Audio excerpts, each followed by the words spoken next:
ও মা, একটা শাড়ি নিয়ে এত হাঙ্গামা! নতুন বউকে চোরা পাবার দিল। এ বাবা, এ বউয়ের প্রতি কেমন ব্যবহার! বৌভাতের দিনে এত বাড়ি ভর্তি লোকের সামনে বউকে অপমান করলো, না জানি অন্য সময় বউর সাথে কি না করে। না না, কোথাও একটা ভুল বোঝাবুঝি হচ্ছে, আমি দেখছি। মেজবু,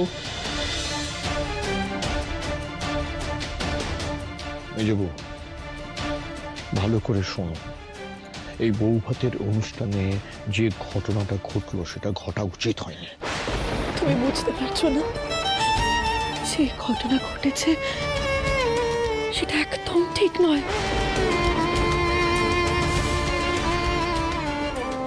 দিদি স্বপ্নে ওই দৈব নির্দিষ্ট মেয়েকে দেখেছিল, তার জন্য ওই শাড়ি রাখা ছিল, কিন্তু সে তো দেবী নয়।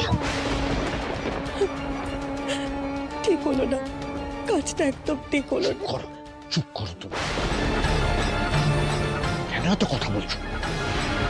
বড় বৌদি অনিল বউয়ের জন্য যে শাড়িটা রেখে গেছিল সেই শাড়িটাই দেবী পরেছে। এটাই তো হওয়ার কথা ছিল। একটা সামান্য ব্যাপার নিয়ে তোমরা এত বড় সিন ক্রিয়েট করছো, এটা কোনো মানে হয় না। দেবী, তুমি একটু রিল্যাক্স করো। আমি যখন শাড়িটা প্রথমে দেখেছিলাম আমি ভাবছিলাম কোথায় যেন দেখেছি। আসলে মেজমাইমার হাতে যখন শাড়িটা দেখেছিলাম তখন ভিজে গিয়ে শাড়িটা নষ্ট হয়ে গেছিল। তো এখন তো সেটা পুরো ফুলই পাল্টে গেছে, তাই বুঝতেই পারিনি। দিদি সারা রাত জেগে শাড়িটা ঠিক করেছে।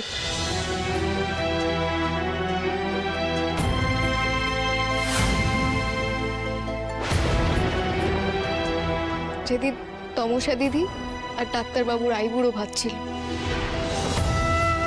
দিদিকে নিশ্চয়ই এই বাড়ি থেকেই শাড়িটা দেয়া হয়েছিল। ছিঁড়ে নষ্ট হয়ে গেছে বলে ও শাড়িটা ফেলে দেয়নি। ও মা, নতুন বউয়ের হাতের কাজ কি সুন্দর! এত গুণী মেয়ের এ বাড়িতে কি দশা!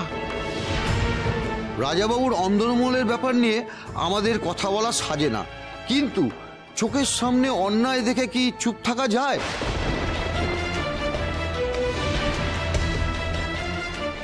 বাড়ির বউকে চোর বলার আগে ভাবা উচিত ছিল।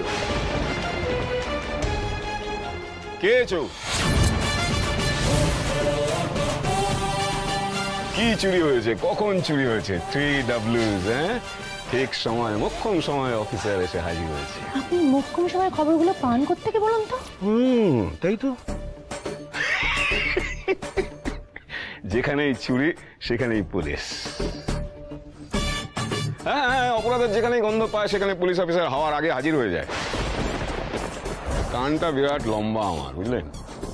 আর নাক দিয়ে গন্ধ শুকতে শুকতে ঠিক অপরাধের স্থলে হাজির হই এবং চোখ দিয়ে আইডেন্টিফাইও করে ফেলি। I think it's very bold and clear to you all. দেখুন অফিসার, এটা আমাদের পরিবারের অভ্যন্তরীণ বিষয়। এরকম তো সমস্ত সংসারেই হয়ে থাকে। থালা বাসন একসঙ্গে থাকলে মাঝে মাঝে ঠোকাঠুকি লাগে, আবার সব ঠিকও হয়ে যায়। সবচেয়ে বড় কথা, আজকে সবাই মিলে যে কারণে এইখানে জড়ো হয়েছি, সবাই আনন্দ উৎসব করছি, সেটাই তো প্রাধান্য দেওয়া উচিত, তাই না? হ্যাঁ, এই প্রসেন, আয়োজন সব ঠিকঠাক হয়েছে তো? বাবা, এমন আয়োজন করেছি যে গ্রামের লোক জীবনে ভুলতেও পারবে না। আর এটা আমি হলপ করে বলতে পারি বাবা, আমাদের দেবরায় বাড়ির কোনো বিয়ের অনুষ্ঠানে এর আগে এরম জাঁকজমক হয়নি। আগের বারের মতন নাচ হবে নাকি? কে আসছে নাচতে? চমক আছে, এবার বাইরের কোনো লোক না, আমাদের বাড়ির সবাই নাচ গান করবে।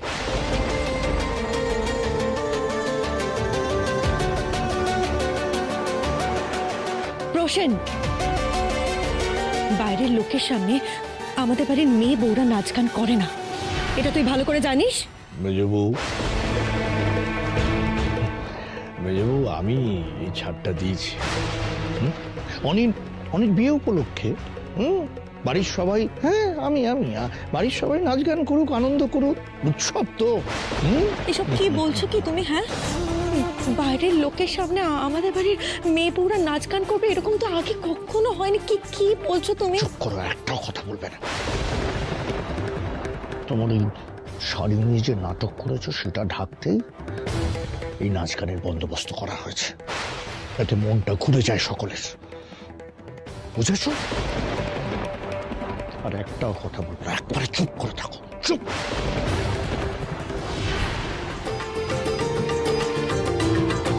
এসো, আয়।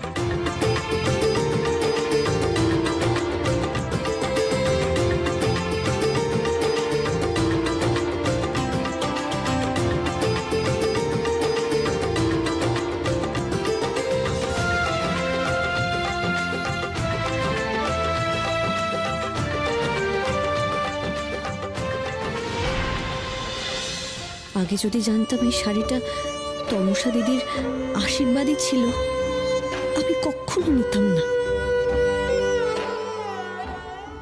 মন খারাপ করে দেখো না, যা হয়েছে তার প্রতিবাদও করা হয়েছে। তোমাকে আর কেউ ভুল ভাবছে না।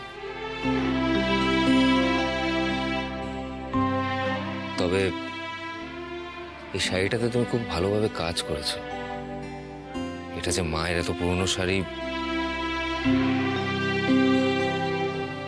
না বললে কেউ বুঝতেই পারতো না। ডাক্তারবাবু, আপনি তো আমাকে বিশ্বাস করলেন, কিন্তু গিন্নিমা তো আমাকে ভুল বুঝলো, অবিশ্বাস করলো। মণিমার কথা ভেবো না, মণিমার মন ভালো নেই। নানাভাবে নানা কথা যাচ্ছে মণিমার কানে, যেগুলো ঠিক নয়। আর এটা তো তুমিও বুঝতে পারছো। আপনি যতই বলেন ডাক্তারবাবু, গিন্নিমা মন থেকে আমাকে এতটুকুও মেনে নিতে পারেনি। যে মানুষটা আমাকে চিনত, সেই মানুষটা আমূল বদলে গেল, আমাকে চোর বলেও ভাবলো। এই শশাঙ্ক, দেরি করছিস কেন? যা শুরু কর। এই চলো চলো, সব বললো।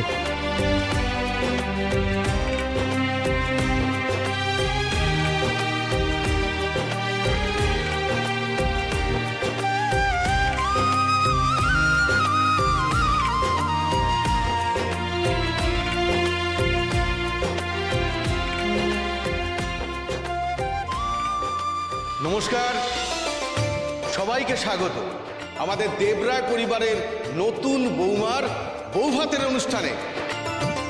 দেবী আমাদের নতুন বৌমা, আর অনিকেত, যাকে আপনারা অনি বলে চেনেন, আমাদের বাড়ির বড় ছেলে। ওদেরকে অনেক অনেক আশীর্বাদ করবেন, যাতে ওদের বৈবাহিক জীবন খুব সুখের হয়, খুব শান্তির হয়। এবার শুরু করছি আমাদের অনুষ্ঠান। কার্তিকের এই পূর্ণিমার রাত শুভ সবাই মানে, আজকে হবে দেবী বরণ, হাসি নাচে গানে। এই তো সবে শুরু হলো বৌভাতেরই বাসর। বরের ছোট ভাই আসছে, মাতিয়ে দেবে আসর। কবে আইবে আমার পালারে, কবে দিহি মুহু গলায় মালারে।